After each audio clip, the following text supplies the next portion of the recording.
Hi friends, എൻ്റെ പുതിയ വീഡിയോയിലേക്ക് എല്ലാവർക്കും സ്വാഗതം. ഞാൻ ഉടനെ തന്നെ കാസർഗോഡ് വിട്ടുപോകും. പക്ഷേ അതിനു മുമ്പ് വീടിന് തൊട്ടടുത്തായി ഒരു അമ്പലം ഉണ്ടായിട്ട് അവിടെ പോയില്ല എന്ന് പറഞ്ഞാൽ നാണക്കേട് തന്നെയല്ലേ. കാസർഗോഡുള്ള ആളുകൾക്ക് ഒരു പ്രത്യേകതയുണ്ട്. അവർക്ക് നന്നായി സ്നേഹിക്കാൻ അറിയാം. പുറത്തു നിന്ന് വരുന്നവരെ അവർ രണ്ട് കൈയും നീട്ടി സ്വീകരിക്കും. അതുകൊണ്ട് തന്നെ തൊട്ടടുത്ത ഈ അമ്പലം ഒന്ന് കാണണം, അമ്പലത്തിലെ വിശേഷങ്ങൾ എല്ലാം ഒന്ന് അറിയണം. അങ്ങനെയാണ് ഞാൻ ഈ അമ്പലത്തിലേക്ക് പോയത്. ഇവിടെ എത്തിയപ്പോഴാണ് അറിയുന്നത് ഇവിടെ എല്ലാ ദിവസവും ഉച്ചയ്ക്ക് ഭക്ഷണം കൊടുക്കുന്നുണ്ടെന്ന്. അതിനെപ്പറ്റി ആ അമ്പലത്തിലെ പ്രധാനിയായ ചന്ദ്രൻ എന്നൊരാളോട് ഞാൻ സംസാരിച്ചു. എല്ലാ ദിവസവും ഭക്ഷണമില്ലേ അവിടെ? ആരാ അത് കൊടുക്കുന്നത്? അത് നമ്മൾ മംഗലാപുരത്തിൽ കരുണാകരനാണ്.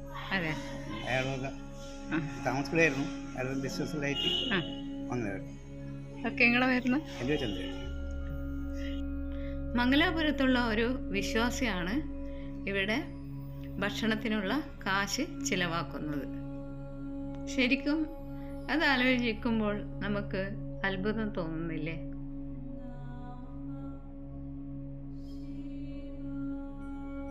ഇദ്ദേഹമാണ് ഈ അമ്പലത്തിലെ പൂജാരി. നമ്മളോട് പല ഐതിഹ്യങ്ങളും എല്ലാം അയാൾ വളരെ ശാന്തമായി സംസാരിച്ചു. അദ്ദേഹം പറയുന്നത് കേൾക്കാം. എന്താ പേര്? എല്ലാ ദിവസവും എങ്ങനെയാണ്? രാവിലെയാ നട ഓർക്കോ? എത്ര മണിക്ക്? 6 മണിക്ക് നട ഓർക്കും.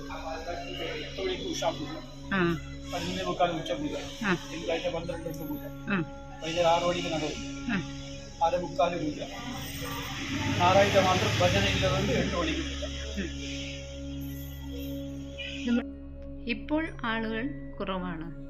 ഇനി ഭക്ഷണ സമയത്ത് മാത്രമേ ആളുകൾ വരികയുള്ളൂ. ചാട്ടിയാണ് കയ്യില്, കുതിര ഓടിക്കുന്നത് ചാട്ടിയാണ് കയ്യില്.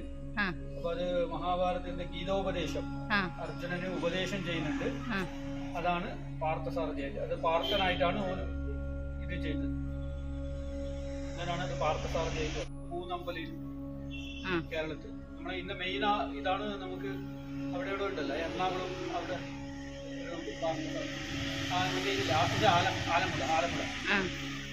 ആലമുട അമ്പലം എന്ന് പറയുന്നത് അവിടെ പാർത്ഥസാരഥിയാണ് പ്രതിഷ്ഠ.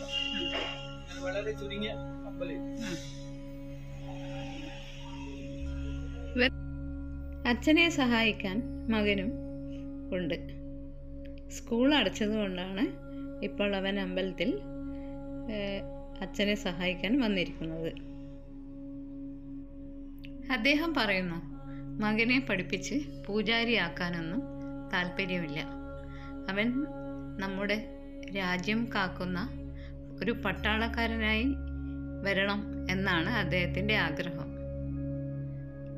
മകനും അതേ ആഗ്രഹം തന്നെ. അവൻ്റെ ഈ മനോഹരമായ ഈ ചിരി കാണുമ്പോൾ അവനോട് പിന്നെയും സംസാരിക്കാൻ തോന്നും. ഇപ്പോൾ പ്രസാദ സദ്യയുടെ സമയമായി. നമുക്ക് നോക്കാം ഇവരുടെ ഭക്ഷണങ്ങൾ എന്തൊക്കെയാണെന്ന്. വിളമ്പാൻ തുടങ്ങിയപ്പോൾ അധികം ആളൊന്നും ഉണ്ടായിരുന്നില്ല. പിന്നീട് കുറച്ചു പേരായി അമ്പലത്തിലേക്ക് വരുന്നത് കണ്ടു. അപ്പോൾ പറഞ്ഞു, 2:30 വരെ വരുന്നവർക്കെല്ലാം ഫുഡ് കൊടുക്കും. ഇയാളാണ് ഭക്ഷണം കൊടുക്കുന്നതിൻ്റെ പ്രധാനി. മധ്യവയസ്കയായ ഒരു സ്ത്രീ. ഇവർ ചിരിക്കുന്നത് കണ്ടാൽ നമ്മൾ വിചാരിക്കും വളരെ ഹാപ്പിയായ ഒരു സ്ത്രീയാണെന്ന്.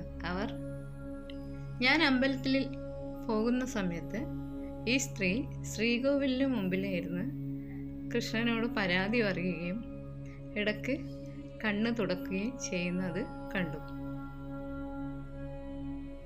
ഇത് ഈ അമ്പലത്തിൻ്റെ തൊട്ടടുത്തൊരു സ്കൂളുണ്ട്. അവിടുത്തെ ഹെഡ് മിസ്ട്രസ്സാണ്. അപ്പോൾ അവർ എല്ലാ ദിവസവും ഇവിടെ വരാറുണ്ട് ഫുഡ് കഴിക്കാൻ. നല്ല ചൂടുള്ള ഭക്ഷണം കഴിക്കാം. ഇപ്പോൾ രാവിലെ വരുമ്പോഴേ കെട്ടിപ്പൊതിഞ്ഞ് വരുമ്പോൾ എല്ലാം തണുക്കുമല്ലോ ഉച്ചയ്ക്ക്. മാത്രമല്ല ഞാനും കഴിച്ചിരുന്നു വളരെ ടേസ്റ്റിയായ ഭക്ഷണം. അവർ പെട്ടെന്ന് അവിടെ നിന്ന് പോയി.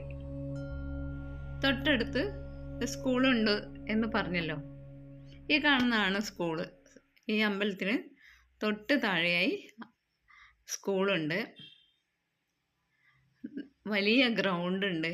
പിന്നെ കുറച്ച് ദൂരെയായി വേറൊരു അമ്പലവും കൂടി കാണാം. അമ്പലങ്ങളുടെ ഒരു നാടാണ് ഈ സ്ഥലം, കാസർഗോഡ് എന്ന് പറയാം. അമ്പലങ്ങളും ഉണ്ട്, പള്ളികളും ഉണ്ട്. ഭക്ഷണത്തിന് ശേഷം നമ്മൾ അവിടെയുള്ളവരോടെല്ലാം സംസാരിച്ച് നിങ്ങൾ ഭക്ഷണം വിളമ്പൽ മാത്രമേ ഉള്ളൂ? ഫുഡ് ഉണ്ടാക്കുന്നത് പട്ടർ. ഓക്കെ. അപ്പോൾ മറ്റൊരു വീഡിയോയുമായി ഞാൻ ഉടനെ തിരിച്ചു വരുന്നതാണ്. ബൈ.